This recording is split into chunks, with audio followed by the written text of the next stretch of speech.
Mark Carney claims to be an economic genius. He promised in the last campaign that he's the guy you hire in a crisis. I'm honest, I'm most useful in crisis.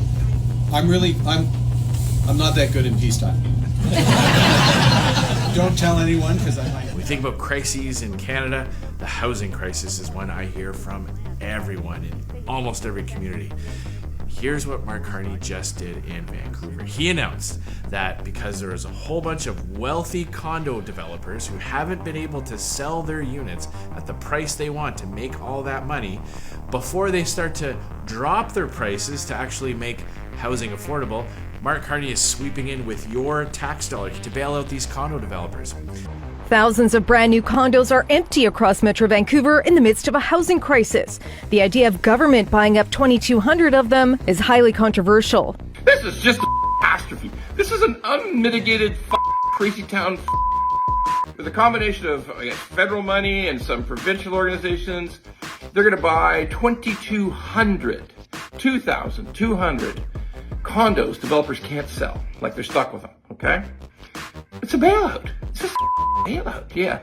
That's what it really is. I mean, they said a million weasel words about it and what talking about? But in the end, you realize, no, they're buying extra condos. Just as young people in British Columbia were finally hopeful that prices might start to come down to a realm that they could afford, Mark Carney swoops in and says he's going to buy distressed units. That is code for builders who built who don't want to sell at a cheaper price.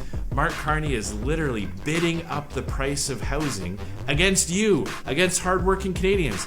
The worst part of all, he's using tax dollars to do it. This is a bailout for some of the wealthiest individuals in the country. Hundreds of millions of dollars go into these developments. And Mark Carney is using your tax dollar to backstop them and guarantee profits for these developers. With higher interest rates, weaker investment demand, developers are stuck. They don't want to sell at a loss. They can't afford to hold those empty units indefinitely. And it is a way to clear off on the books of this overhang. Yeah. There's lots of problems with this bailout. Who lobbied Mark Carney to get this special deal? Who are the developers that get the bailout and who are the ones that don't? What about developers in Toronto? Are they going to want to line up and get a slice of the pie too? Where does this end? But at the end of the day, this is typical Mark Carney economics. He doesn't believe in letting the market work. Rather than allow prices to fall, he's stepping in to keep them high. You know who gets hit the hardest by this bailout? Young Canadians saving up to buy their first home. Just think, you've got all these young people all over British Columbia who have been completely priced out of the market.